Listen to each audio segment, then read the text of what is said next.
পড়াশোনা শুরু করে 10 টাকা আমার পাটা যন্ত্রণা করছে।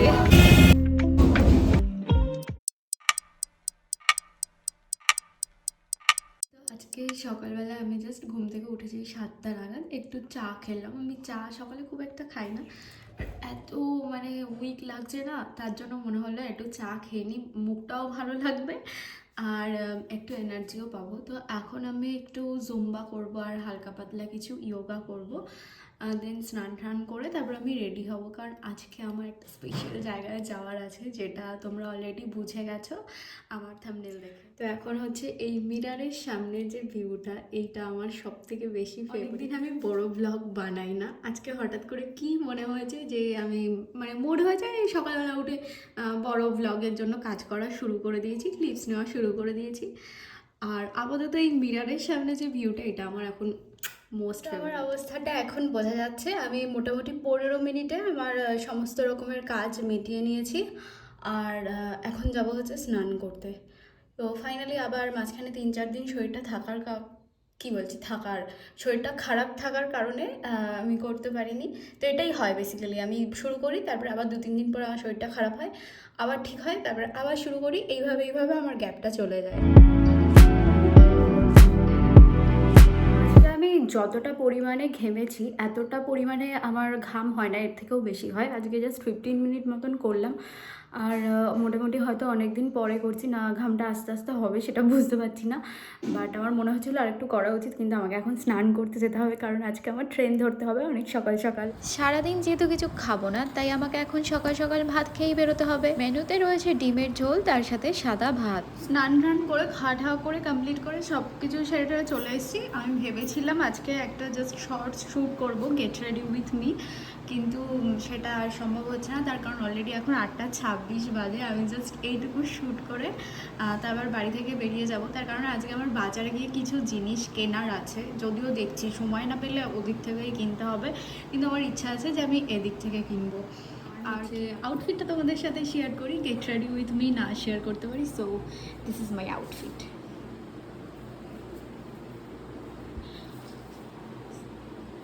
হচ্ছে ড্যামেজ জিন্স নিচে আর একটা চিকেন কারি কুর্তি।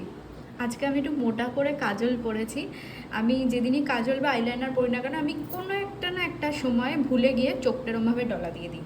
তো আজকেও আমি এরকম ভুল করতে পারি, তো ওই জন্য আমার কাজল পরতে একটু ভয় লাগে। আমি মনে রাখার চেষ্টা করি, আজকে বারবার নিজেকে ক্যামেরায় দেখবো, তাহলে মনে থাকবে যে আমি কাজল পরে আছি।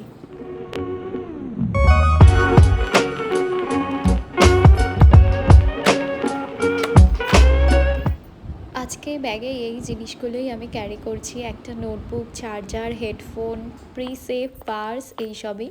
তো বাড়ি থেকে বেরিয়েই দেখছি মেলার জন্য প্রায় 4-5 দিন আগে থেকে দোকান বসে গেছে।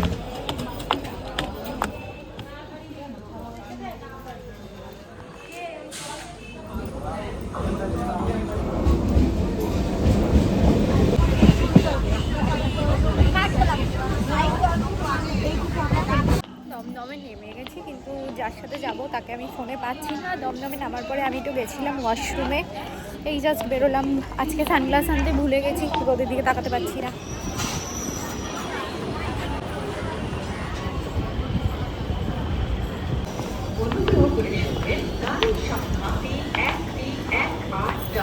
অনেকদিন পরে মেট্রো টিকিট কাটার জন্য এরকম একটা লম্বা লাইনে দাঁড়াতে হলো। লাইনে দাঁড়াতে দাঁড়াতে যে কতগুলো মেট্রো চলে গেছে, স্টেশনে আসতে না আসতেই দেখলাম একটা ট্রেন বেরিয়ে গেল। এত দূর থেকে এলাম, তাও যে বাড়ির কাছের মানুষ সেই লেট করছে, তাই এমজিতে এসে কতক্ষণ দাঁড়িয়ে রইলাম। এতক্ষণে ম্যাডামের আসার সময় হয়েছে, দেরি করেছে, এসে অনেক এক্সকিউজ দিচ্ছে। 1,000 years later. বল কি বলেছে? বলছি আগে টাকা চাইছে, তারপরে বলছে আগে এগিয়ে করবো, টাকা দিই তারপরে বই দেখাবো। আজও কেন বলেছে বলতো আগেরটা নিয়ে নি? ভাই ভুল বই দিলে কেন নেবো? ভুলের জন্য উনি প্রাইস বেশি বললেও কেন নেবো? উনি পুরোনো স্যারও বলেছিলেন না, স্যার এইটার কথা বলেনি, কিন্তু অনেকেই বলেছে এটাতে হচ্ছে তো শর্টে অনেক কিছু তুই পেয়ে যাবি এখানে। এটা কত করে আছে প্রাইস? আর একটু কম হবে না? পুরোনো বই তো পার পিস। এটার এমআরপি কত আছে? তৈরি বলো। বিদ্যান ব্যক্তি এখান থেকেই পড়াশোনা শুরু করেছে। লজ্জা করছে না তো পড়ছিস? ভাই কলেজ স্ট্রিটে আসতে হলে লক্ষ লক্ষ টাকার বই না সরি কি বলছি আমি, কত টাকার বই কিনলি তুই? এখনো পর্যন্ত 2000 হয়েছে। আমার খুব টাকার ক্রাইসিস চলছে। আমরা ঠিক করে এসেছিলাম ওই 1000-1200 অব্দি উঠবো, কিন্তু আমার ওঠেনি এখনো, ওর উঠে গেছে, আমার উঠবে, সামনে টাকা আসছে। দিলে আমি কলেজ স্ট্রিটটা শান্তি মতো অদামৃত কথা। এর ভারে হাঁটতে পারছিস না ভাই।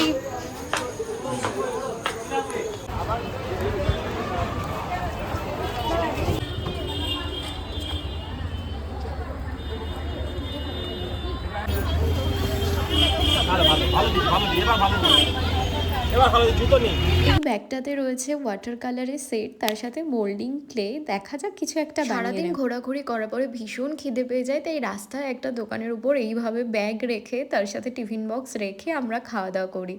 তো এইটা খেয়ে আমাদের পোষায়নি, তারপরে আমরা দুজনে মিলেই চলে গেছিলাম পুটিরামে। আর পুটিরামে খাবার জাস্ট দারুণ ছিল। এখানে আসার আগে গুগল সার্চ করে দেখেছিলাম এখানে নাকি ভীষণ ভালো কচুরি পাওয়া যায়, তাই এসেই ফার্স্টে একটা কচুরির প্লেট অর্ডার করেছিলাম, তার সাথে রাবড়ি আর মিষ্টি দই ছিল। আমরা এত ভালো খাবার খেয়েছি না, তো বেরোনোর সময় আমরা ভাবছিলাম দোকানটার নামে অনেক ভালো ভালো রিভিউ দিতে হবে, কারণ খাবারের টেস্টটা জাস্ট অসাধারণ ছিল, বিশেষ করে রাবড়িটা। একটা খাবারকেও বলতে পারবো না যে এখানে প্রবলেম ছিল বা এটা অন্যরকম ছিল। সব কটা খাবারের টেস্ট না জাস্ট আমাদের মুখে লেগে আছে, ভীষণ ভালোভাবে খেতে পেরেছিলাম আমরা। ইভেন আমরা খেতে খেতে এটাও প্ল্যান করে নিয়েছি নেক্সট টাইম কলেজ স্ট্রিটে গেলে আমরা তো সোজা পুটিরামেই যাব, বাড়ির থেকে একদমই কোনো টিফিন নিয়ে যাব না। খাবারের টেস্ট এতই ভালো ছিল যে লাস্টে একটা ধোকলাও আমরা ট্রাই করেছি, আর এটাও তো জাস্ট অসাধারণ ছিল। নেক্সট টাইম গেলে আমরা সবকিছু দুটো করে প্লেটই নেব। তো পুটিরামকে যদি কেউ আমাকে রেটিং করতে বলে আমি তো 10 on 10 দেবো। ভীষণ ভালো সার্ভিস ছিল ওদের, তার সাথে খাবারের দামটাও মোটামুটি রিজনেবল ছিল।